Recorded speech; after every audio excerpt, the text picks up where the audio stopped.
Hi hello నమస్తే friends. Guntur chicken gravy కావాల్సిన పదార్థాలు చూడండి. ఆనియన్స్, పచ్చిమిర్చి, టమాటా కావాలి. గ్యాస్ ఆన్ చేసుకోండి. కుక్కర్ పెట్టుకోండి.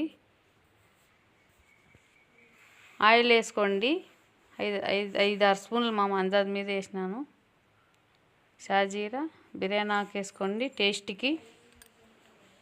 ఉల్లిపాయ, పచ్చిమిర్చి వేసుకోండి ఫ్రెండ్స్. కరివేపాకు, పసుపు యాడ్ చేసుకోండి. గ్రేవీకి తగినంత పసుపు వేయండి. టమాటో వేసుకోండి ఫ్రెండ్స్.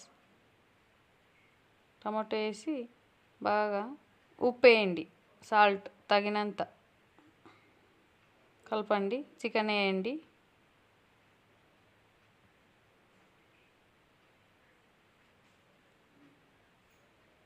కలపండి.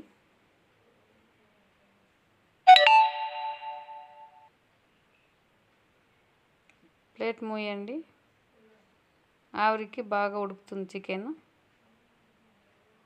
ఇప్పుడు మళ్ళీ ఇంకోసారి కలపండి బాగా. మసాలా ఇప్పుడు కొబ్బరి,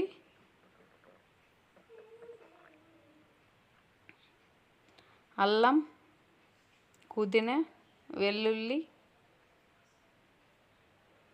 చెక్క, లవంగ, ఇది మిరియాలు వేసుకోండి ఫ్రెండ్స్. ఇప్పుడు క్లైమేట్ బాగా వర్షం వస్తుంది కాబట్టి జలుబు చేసేది అది గొంతు బాగుండదు. అంత వేసుకుంటే టేస్టీగా బాగుంటుంది.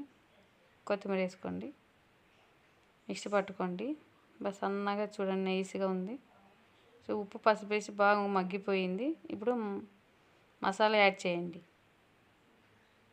మీకు ఎంత గ్రేవీ కావాలో చూసి అంత మసాలా యాడ్ చేయండి. చూడండి బాగా మగ్గిపోయింది. ఇంట్లోనే ఇంకా వాటర్ యాడ్ చేయలేదు. ఇప్పుడు గరం మసాలా వేయండి. ఇంట్లోనే ప్రిపేర్ చేసింది. ధనియాల పొడి. ఇప్పుడు సరిపడంతా కారం వేసుకోండి. గుంటూరు చికెన్ గ్రేవీ కాబట్టి కొంచెం స్పైసీగా ఉంటేనే టేస్టీగా ఉంటుంది ఫ్రెండ్స్. బాగా కలుపుకోండి. వాటర్ యాడ్ చేయండి ఫ్రెండ్స్. మీ గ్రేవీ ఎంత కావాలో అంత చూసి వాటర్ యాడ్ చేసుకోండి. చూడండి ఫ్రెండ్స్. ఇప్పుడు నేను మూత మూస్తున్నాను ఫ్రెండ్స్. కుక్కర్ మూత 2-3 విజిల్ ఇస్తాను. ఎందుకంటే నాకు టైం లేదు, జల్దీ అవ్వాలని మూత మూస్తున్నాను. మీరు కావాలంటే మామూలుగా ప్లేట్ మూచికైనా ఉడికించుకోవచ్చు. చూడండి ఫ్రెండ్స్, ఆల్మోస్ట్ అప్పుడు 3 విజిల్ వచ్చేసింది. అప్పుడే చూడండి, ఎమ్మిగా టేస్టీగా జొన్న రొట్టె కాంబినేషన్ సూపర్గా ఉంటుంది. చూసి ట్రై చేయండి, కామెంట్ చేయండి, సబ్స్క్రైబ్ చేయండి. Bye bye.